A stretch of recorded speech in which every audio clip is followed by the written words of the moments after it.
Special moment in our program. We're so honored that Dr. Maya Soetoro-Ng is with us this evening as our very special speaker.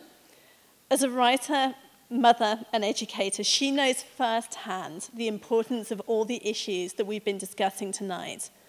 Her work emphasizes the importance of storytelling in our lives, and it addresses themes of global awareness and cross-cultural leadership. Globally, Maya is known to many as the sister of US President Barack Obama.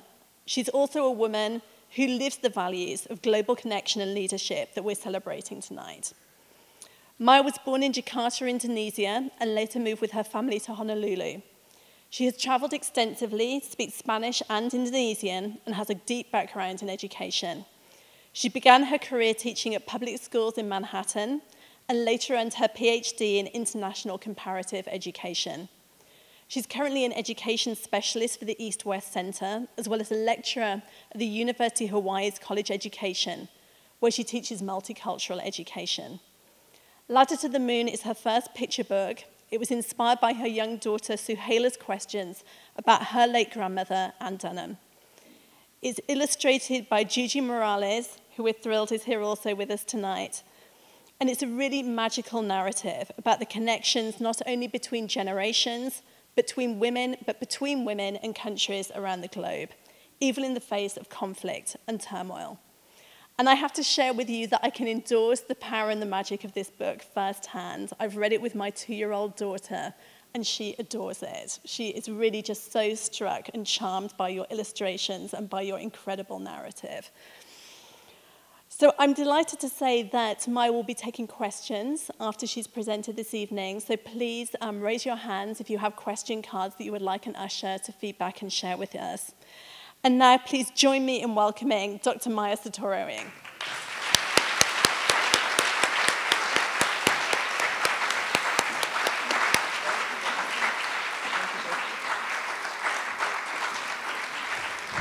Good evening, everyone. Can I get you guys to stand up, shake yourselves about a little bit? This is being a teacher, know the power of stretching and movement. Whoa. Thank you. A little side bend. So when was the last time you had a story read to you? Story time. I believe in it for adults. And we won't read the entire book, but we'll read a few pages, and we'll tell the story as best as, well, I can. I don't know why I'm saying we. It's me. But the fact that Juji is here means I feel we are doing it. Her illustrations are here, and I would like to dedicate this to her. She is one of my favorite people. One cool new evening, Suheila asked her mama, "What was Grandma Annie like?" "She was like the moon," her mother replied, "full, soft, and curious. Your grandma would wrap her arms around the whole world if she could." Mama gave Suheila a hug. "You have Grandma Annie's hands."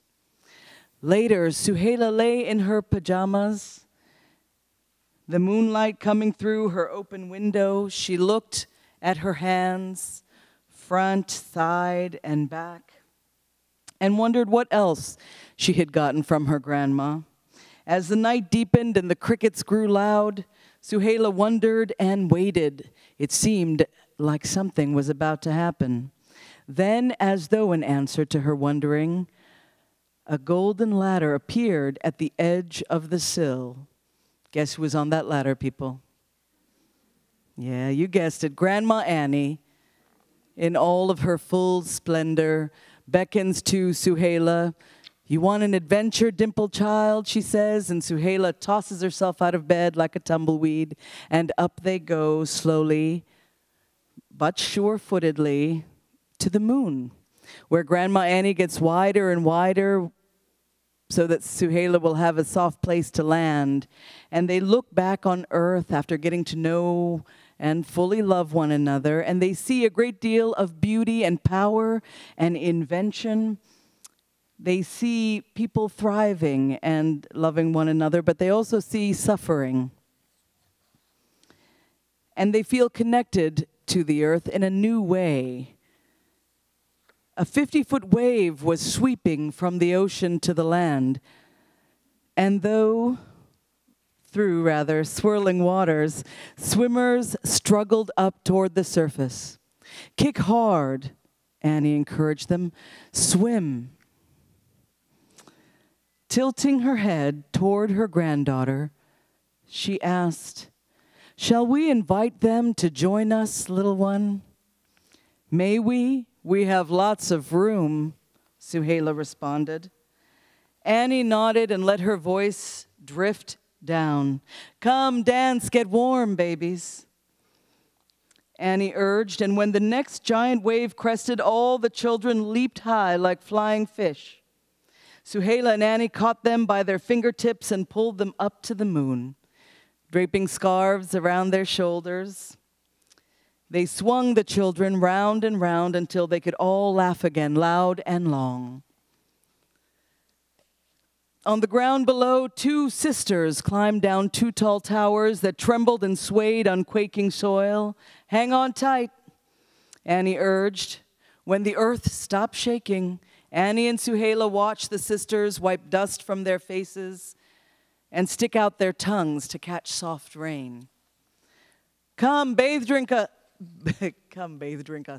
That's not what I meant. "Come bathe and drink with us," Annie invited them. "Will they know what to do, Grandma?" Suheila asked. "Do they know how to get here?" "Don't worry, honey," Annie reassured her. "They are stronger than they realize." And sure enough, in strength and with courage, these two sisters who look different but who are alike weave a spiral staircase to the moon, where they look back and think about all that there is left to do, so many gardens left to be weeded. And they decide that they will throw in hearts and minds and work with their hands to make the land a little more kind. And for sure they would. Together they'd build bridges and buildings and bonds between people. And people of different faiths, hands all pointing upward, find a common path to the moon and find the true center of their faith, which resonates with all others. People of many different languages come together and become comprehensible. They understand one another and find common patterns in their stories. And in worlds that have been forgotten, great-grandmothers write themselves and are remembered again. And they help the newborn and the babes learn to move and walk and be in the world for a time. And then Suheila, for the very first time all by herself, is the one to reach down and to pull up and to help. And she does this because she realizes that she is strong, that she has the power to heal and to inspire, and she has learned the value of kindness and the truth of interconnectedness. All the boys and girls on the moon, all the men and women were now part of the moon's hum. Their silhouettes could be seen from far below and gave feelings of plenty to those who had too little. Grandma Annie and Suheila decide they must part because Mama Maya will miss Suheila too much if she stays on the moon. "Will you be okay?" Suheila asked her grandmother. "Oh, yes, little pumpkin. I'm just so glad we had this time." So with snuggles and smooches, they part, and Suheila slides down Moonbeam straight into her bed. And she feels proud for what she has done and what she has learned to do.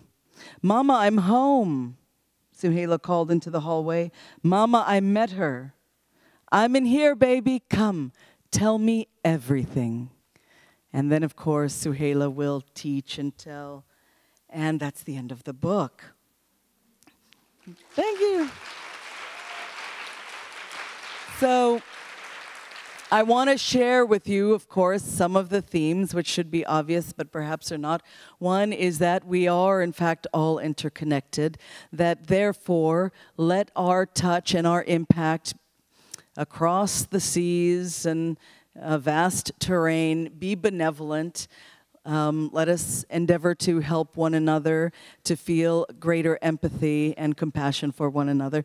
The second theme is that young people are strong and powerful. They need to be reminded of that. They need to have their stories heard. And we need to talk with them. This book is not really designed for 2-year-olds, although very precocious and wonderful 2-year-olds will fancy it, I suspect, and much of the magic that is found in Juji's illustrations.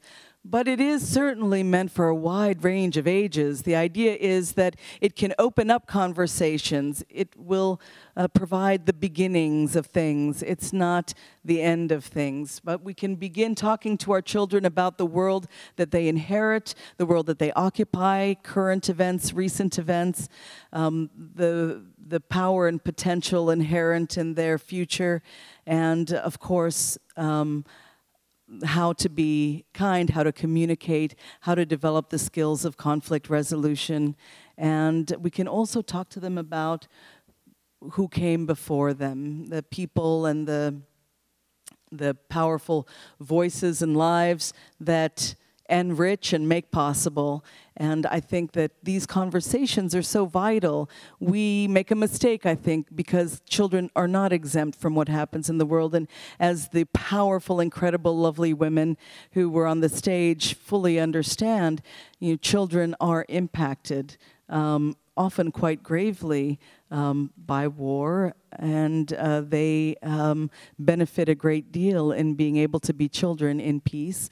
And they have an economy that they're going to grow into. And if it's desperate and torn apart, then they won't have much, and the problems will multiply, right? So rather than feel tired and saddened and disheartened by that, let us begin the conversation with our children to help them understand how to alter the worst and make it better.